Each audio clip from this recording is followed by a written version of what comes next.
Shalom semuanya. Alkitab berkata, Yesus mati karena dosa-dosa kita. Dia dikuburkan, tetapi pada hari yang ketiga, dia dibangkitkan. Haleluya! Setelah Tuhan Yesus bangkit, selama 40 hari Tuhan Yesus menampakkan diri kepada lebih dari 500 murid-muridnya untuk membuktikan bahwa dia hidup. Setelah memberikan pesan terakhir seperti yang terdapat dalam Kisah Para Rasul 1 ayat 8, maka dengan disaksikan murid-muridnya, Tuhan Yesus terangkat ke sorga. Saya percaya kalau kita berada di sana waktu itu, kita pasti akan sama dengan murid-murid Tuhan Yesus yang melihat bahwa Tuhan Yesus bertambah tinggi. Ketika mereka melihat ke bawah, ternyata kaki Tuhan Yesus sudah tidak menyentuh tanah lagi. Perlahan tapi pasti Tuhan Yesus terangkat ke sorga. Makin lama makin kecil, sampai ada awan yang menutupi dan hilang dari pandangan mata. Sementara mereka terheran-heran melihat ke langit, maka ada dua orang yang berpakaian putih di dekat mereka yang berkata, "Hai orang-orang Galilea, mengapakah kamu berdiri melihat ke langit? Yesus ini yang terangkat ke sorga meninggalkan kamu, akan datang kembali dengan cara yang sama seperti kamu melihat dia naik ke sorga." Dari ayat ini, saya percaya kalau yang melihat Tuhan Yesus naik ke sorga adalah murid-murid Tuhan Yesus, maka yang akan melihat Tuhan Yesus turun dari sorga adalah murid-murid Tuhan Yesus. Tuhan Yesus berkata dalam Yohanes 14 ayat 1 sampai dengan 3, "Janganlah gelisah hatimu. Percayalah pada Allah. Percayalah juga kepadaku. Di rumah Bapa-Ku banyak tempat tinggal.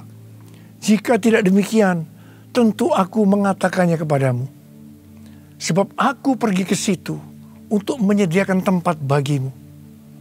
Dan apabila aku telah pergi ke situ dan telah menyediakan tempat bagimu, aku akan datang kembali dan membawa kamu ke tempatku, supaya di tempat di mana aku berada, kamu pun berada."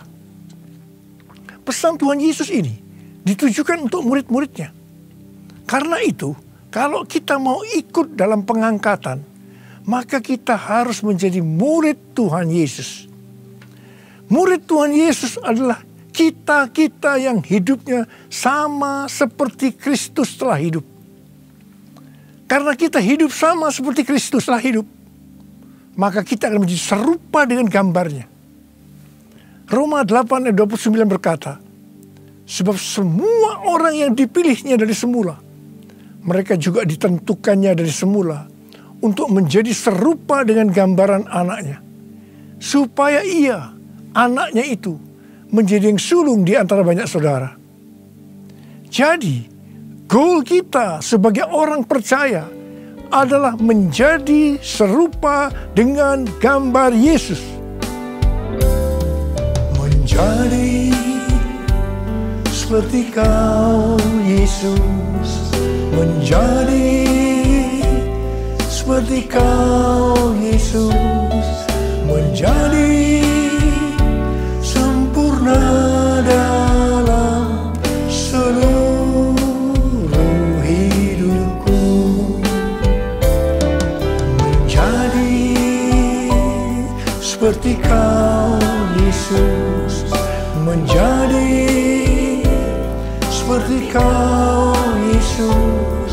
Menjadi sempurna dalam seluruh hidupku.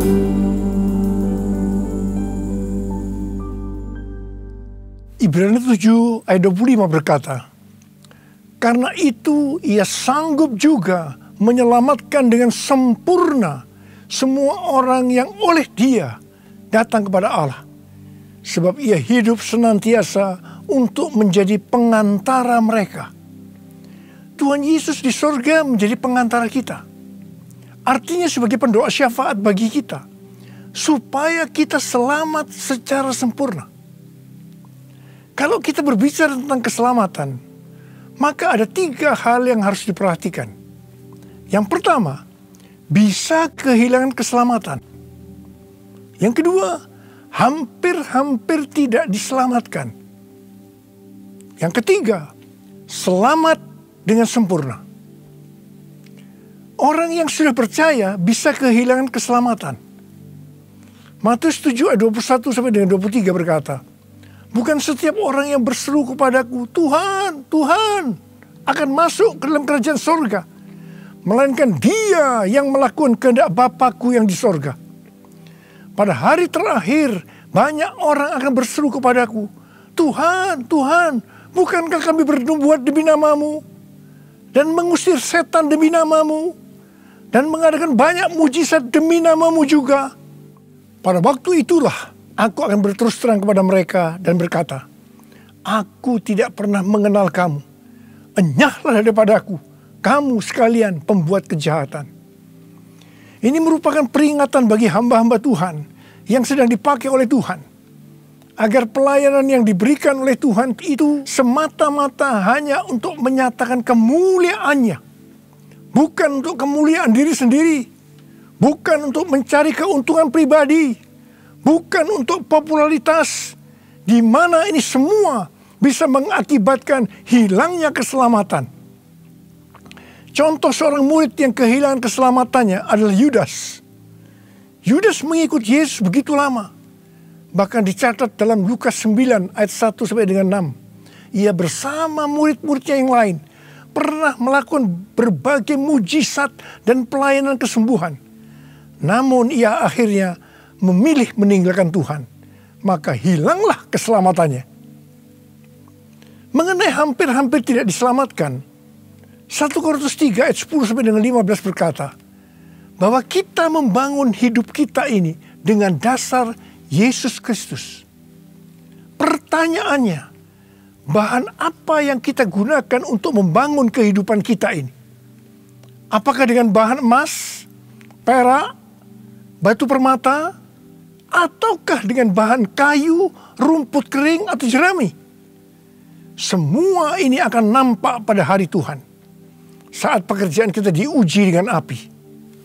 Jika pekerjaan kita tahan uji, artinya tidak terbakar karena terbuat dari bahan emas, perak, dan batu permata, maka kita akan mendapat upah. Tetapi sebaliknya, kalau pekerjaannya itu terbakar, karena bahan yang digunakan adalah kayu, rumput kering, jerami, maka akan menderita kerugian. Selamat sih selamat. Tapi seperti keluar dari dalam api. Artinya hampir-hampir tidak diselamatkan. Hampir-hampir tidak diselamatkan dapat diartikan kehilangan upah atau pahala. Kedudukan yang rendah di sorga. Kehilangan kesempatan pelayanan dan kekuasaan di sorga. Kehilangan kemuliaan dan kehormatan di hadapan Allah. Mari, saya akan mengajak saudara untuk memperhatikan dengan serius pekerjaan pelayanan kita. Juga termasuk kualitas kehidupan. Jangan menjadi orang Kristen yang acuh tak acuh. Agar kita mendapatkan upah di sorga. Yang mau katakan amin. Tuhan Yesus berada di sorga untuk mendoakan kita agar mendapat keselamatan yang sempurna. Bukan untuk kehilangan keselamatan. Atau bukan hampir-hampir tidak diselamatkan. Supaya doa Tuhan Yesus ini terjadi. Maka sesuai dengan 2 Petrus 1 ayat 5 sampai dengan 11 dikatakan. Bahwa kita harus dengan sungguh-sungguh berusaha untuk menambahkan kepada iman kita kebajikan. Artinya berbuat baik. Kemudian ditambahkan lagi pengetahuan. Kemudian tambahkan lagi penguasaan diri. Tambahkan lagi ketekunan. Tambahkan lagi kesalehan yang artinya hidup kudus. Tambahkan lagi kasih akan saudara-saudara seiman. Dan tambahkan lagi kasih akan semua orang. Kalau kita melakukan ini dengan sungguh-sungguh, maka kita akan lebih mengenal Tuhan Yesus. Dan kita tidak akan pernah tersandung. Dengan demikian, kita akan dikaruniakan hak penuh untuk memasuki kerajaan kekal, yaitu kerajaan Tuhan dan Juru Selamat kita, Yesus Kristus. Yang artinya kita mendapatkan keselamatan yang sempurna. Haleluya! Hosana, Hosana, Hosana in the highest. Hosana, Hosana, Hosana in the highest. Hosana, Hosana, Hosana in the highest. Hosana, Hosana, Hosana in the highest. Hosana in the highest. Hosana in the highest.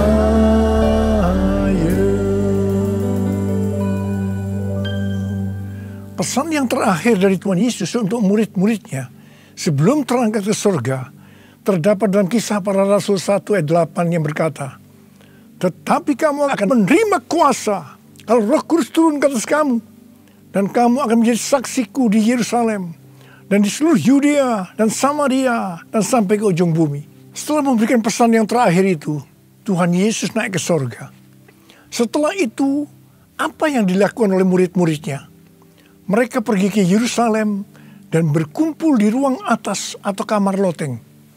Mereka melakukan ini karena Tuhan Yesus yang menyuruh mereka agar tidak meninggalkan kota Yerusalem, karena mereka akan diperlengkapi dengan kuasa dari tempat tinggi. Tuhan Yesus berkata, sebab Yohanes membaptis dengan air, tetapi tidak lama lagi kamu akan dibaptis dengan Roh Kudus. Murid-murid yang berkumpul berjumlah sekitar 120 orang. Kisah Para Rasul 1 ayat 14 bagian A berkata, bahwa mereka semua bertekun dengan sehati dalam doa bersama-sama, yang artinya mereka berdoa, memuji dan menyembah Tuhan dalam unity siang dan malam. Ini adalah prinsip restorasi Pondok Daud. Ini adalah prinsip menara doa. Pada hari raya Pentakosta, jadi 10 hari setelah mereka berkumpul itu, tiba-tiba turunlah dari langit suatu bunyi seperti tiupan angin yang keras yang memenuhi seluruh rumah di mana mereka duduk. Dan tampaklah kepada mereka lidah-lidah seperti nyala api yang bertebaran dan hinggap kepada mereka masing-masing. Maka penuhlah mereka dengan Roh Kudus. Lalu mereka mulai berkata-kata dalam bahasa-bahasa lain, seperti yang diberikan oleh Roh itu kepada mereka untuk mengatakannya. Itu adalah bahasa roh. Orang yang dibaptis dengan Roh Kudus atau dipenuhi Roh Kudus, tanda awalnya adalah berbahasa roh. Setelah itu murid-murid Tuhan Yesus dipakai secara luar biasa untuk melakukan amanat agung. Tanda dan mujizat menyertai pelayanan mereka. Peristiwa ini disebut sebagai Pentakosta yang pertama. Pentakosta yang pertama ini dahsyat. Sebab dalam kurun beberapa ratus tahun, sekitar 70% dari dunia yang dikenal waktu itu, yaitu yang berada di bawah kekaisaran Romawi, menjadi Kristen. Pertanyaannya, apakah amanat agung sudah selesai? Jawabannya, belum. Karena itu pada tahun 1906, kembali Roh Kudus dicurahkan di Azusa Street yang disebut sebagai Pentakosta yang kedua. Ciri-ciri yang menonjol dalam Pentakosta kedua ini adalah penekanan dalam hal berbahasa roh dan pelayanan mujizat dan kesembuhan. Meskipun seluruh karunia roh juga dicurahkan dengan limpahnya. Pentakosta kedua ini dahsyat. Mengapa? Karena melahirkan gerakan Pentakosta dan karismatik. Saat ini ada sekitar 700 juta orang yang diberdayakan oleh Roh Kudus. Pertanyaannya, apakah amanat agung sudah selesai? Jawabannya, belum. Karena itu hari-hari ini pencurahan Roh Kudus yang jauh lebih dahsyat dibanding dengan Azusa Street sedang terjadi. Ini disebut sebagai Pentakosta yang ketiga. Seperti yang terjadi pada Pentakosta yang pertama dan Pentakosta yang kedua. Maka berbahasa roh dan pelayanan kesembuhan juga terlihat begitu intens. Saya percaya dengan Pentakosta ketiga ini, amanat agung Tuhan Yesus akan selesai. Dan Tuhan Yesus akan datang kembali. Kuasanya dicurahkan, berkatnya dilimpahkan, penuaian besar sungguh terjadi. Segala bangsa akan datang menyembah Yesus Tuhan, kemuliaan Tuhan telah turun. Kuasanya dicurahkan, berkatnya dilimpahkan, penuaian besar sungguh terjadi. Segala bangsa akan datang menyembah Yesus Tuhan, kemuliaan Tuhan telah turun. Kemuliaan Tuhan telah turun. Kemuliaan Tuhan telah turun. Rasul Paulus berkata dalam 1 Korintus 14 ayat 5a, aku suka supaya kamu semua berkata-kata dengan bahasa roh. Selain itu dalam 1 Korintus 14 ayat 18 Rasul Paulus juga berkata, aku mengucap syukur kepada Allah bahwa aku berkata-kata dalam bahasa roh lebih daripada kamu semua. Saya sangat mengaminkan apa yang dikatakan oleh Rasul Paulus ini. Dan saya juga berdoa agar apa yang dikatakan oleh Rasul Paulus ini juga terjadi pada kita. Yang percaya katakan amin. Apa yang terjadi kalau kita berbahasa roh? Yang pertama, kita akan lebih berani bersaksi tentang Yesus. Kita ingat Petrus, di mana sebelum dia dibaptis Roh Kudus dengan tanda awal berbahasa roh, dia pernah menyangkal Yesus sebanyak 3 kali sebelum ayam berkokok. Setelah dibaptis Roh Kudus dan berbahasa roh, dia berani bersaksi tentang Tuhan Yesus. Tidak peduli disesah dan dipenjarakan.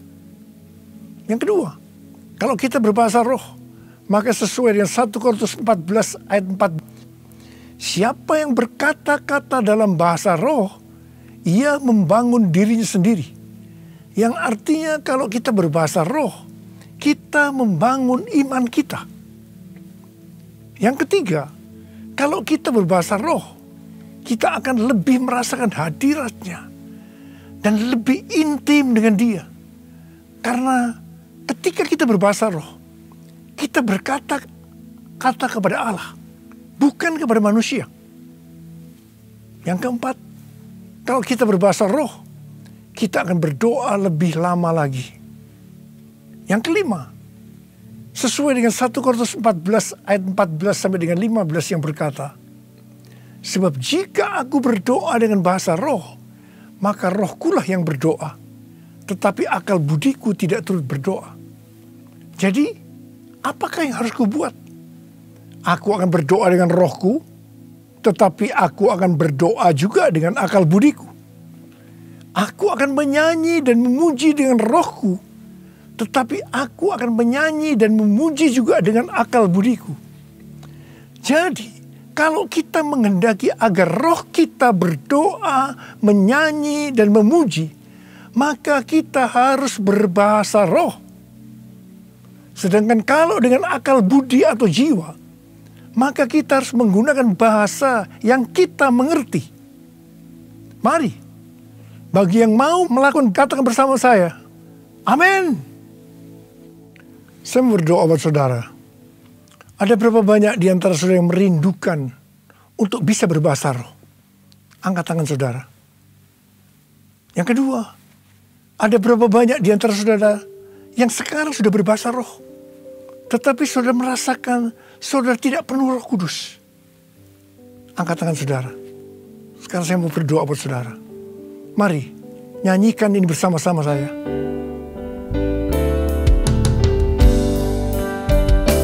Datanglah sekarang, penuhi kami dengan kuasa-Mu. Urapi kami sekarang ini dengan api Roh-Mu. Datanglah sekarang, penuhi kami dengan kuasa-Mu. Urapi kami sekarang ini dengan api Roh-Mu. Roh Kudus,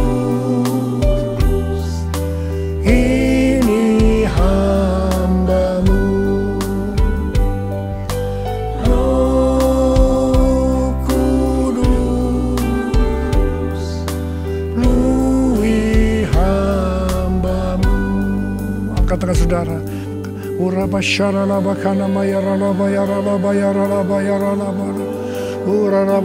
Tuhan, berikan bahasa-bahasa yang baru bagi mereka yang merindukan untuk berbahasa roh, Tuhan. Berikan bahasa-bahasa yang baru buat mereka, ya Tuhan. Kau melihat anak-anak-Mu yang mereka rindu untuk dipenuhi dengan Roh Kudus hari-hari ini. Mereka sudah berbicara bahasa roh, tapi mereka merindukan dipenuhi Roh Kudus.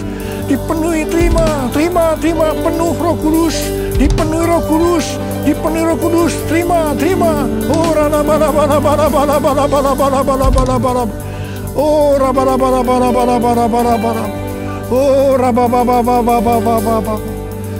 Oh, Roh Kudus,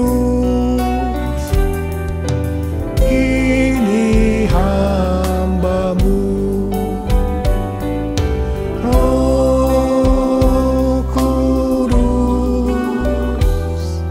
penuhi hamba-Mu. Urabasyarabakana marakana matakara wayarana.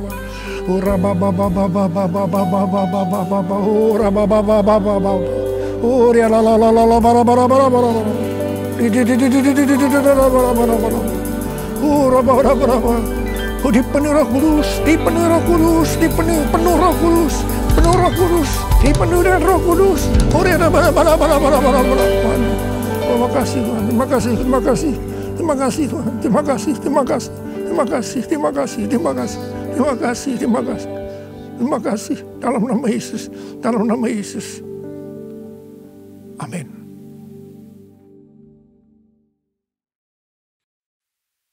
Mari, saudara-saudara, kita akan masuk dalam perjamuan kudus. Kita akan mengingat ayat ini. Sebab setiap kali kamu makan roti ini dan minum cawan ini, kamu memberitakan kematian Tuhan sampai Ia datang. Perjamuan kudus adalah perjamuan Tuhan Yesus sendiri. Setiap kali kita masuk dalam perjamuan kudus, Tuhan Yesus selalu berkata, biarlah ini menjadi peringatan akan daku. Karena itu mari, arahkan hati kita kepada kebaikan Tuhan. Kita akan mengingat kebaikan Tuhan. Supaya kita lebih mengasihi Tuhan Yesus. Kita lebih mengasihi satu dengan yang lain. Mari, tundukkan kepala. Bapa, siapakah kami ini sebelum kami mengenal Engkau? Kami semua orang berdosa. Upah dosa adalah maut, mati. Tapi Engkau yang tidak berdosa telah dijadikan dosa oleh karena kami. Engkau harus turun dari surga mulia, mati ganti kami dengan penderitaan yang luar biasa. Sungguh kalau kami pikirkan betapa baiknya Engkau ya Abah. Engkau jadikan kami sebagai anak-anak-Mu. Engkau berkati. Engkau menyembuhkan kami. Tuhan, Engkau juga menegur kalau kami salah. Itu Engkau ya Abah sebagai Bapa pada kami. Terima kasih. Terima kasih, terima kasih. Tuhan akan memberkati saudara melalui perjamuan kudus. Tapi Tuhan mau kita makan dan minum dengan cara yang benar. Karena itu masing-masing sekarang introspeksi. Lihat keadaan diri masing-masing. Kalau ada dosa yang Tuhan ingatkan, kita selesaikan. Langsung minta ampun. Ampuni saya Tuhan. Ampuni saya. Ampuni saya Tuhan. Ampuni. Kau lihat Tuhan, anak-anakmu sedang minta ampun kepadamu. Ampuni mereka. Ampuni mereka. Kami akan masuk dalam perjamuan kudus dengan hati yang penuh ucapan syukur. Layakkan kami semua. Layakkan kami. Terima kasih Aba. Amin. Sekarang mari saya ajak saudara mengangkat roti tangan kanan kita tinggi-tinggi. Sebab apa yang telah kuteruskan kepadamu telah aku terima dari Tuhan. Yaitu bahwa Tuhan Yesus pada malam waktu ia diserahkan mengambil roti, dan sesudah itu yang mengucap syukur atasnya. Dia memecah-mecahkannya dan berkata, inilah tubuhku yang diserahkan bagi kamu. Perbuatlah ini menjadi peringatan akan aku. Saudara dikasih Tuhan, bukankah roti yang kita pecah-pecahkan ini adalah persekutuan kita dengan tubuh Kristus? Mari kita makan dalam nama Yesus.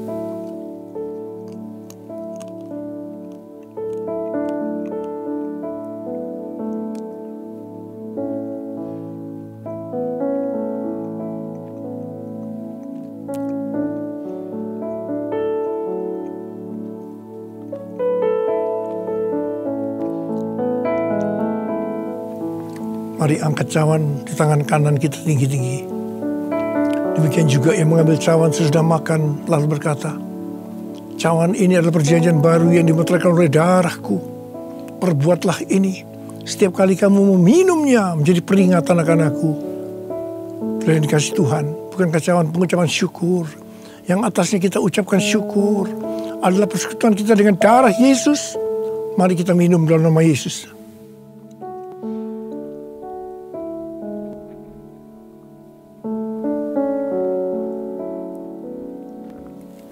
Mari angkat tangan kita. Ucapkan syukur bersama-sama. Ucapkan syukur dan terima kasih dengan suara. Jangan diam. Tuhan terima kasih. Tuhan terima kasih ya Tuhan. Terima kasih ya Tuhan.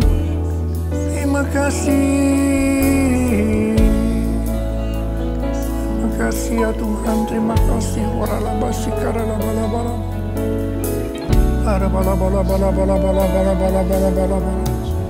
Tuhan, berkatilah anak-anak-Mu ya Tuhan.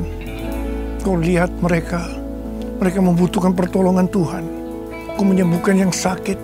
Kau memberikan mujizat pada mereka yang memerlukan kesembuhan dan mujizat angkat tangan saudara. Dalam nama Yesus, sembuh dalam nama Yesus, sembuh dalam nama Yesus. Terima mujizat Tuhan, sembuh dalam nama Yesus. Sembuh dalam nama Yesus.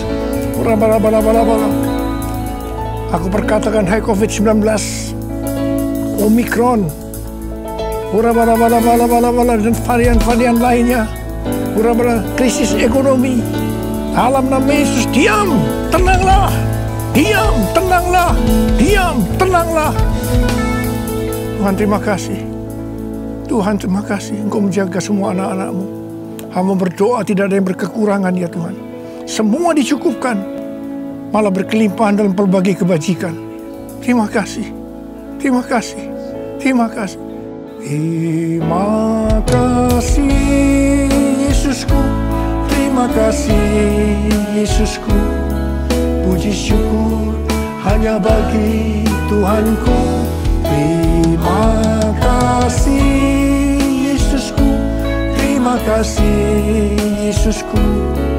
Puji syukur hanya bagi Tuhanku.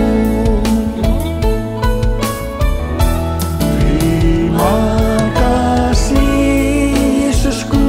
Terima kasih Yesusku. Puji syukur hanya bagi Tuhanku. Terima kasih Yesusku. Terima kasih Yesusku. Puji syukur hanya bagi Tuhanku. Puji syukur hanya bagi Tuhanku. Puji syukur hanya bagi Tuhanku.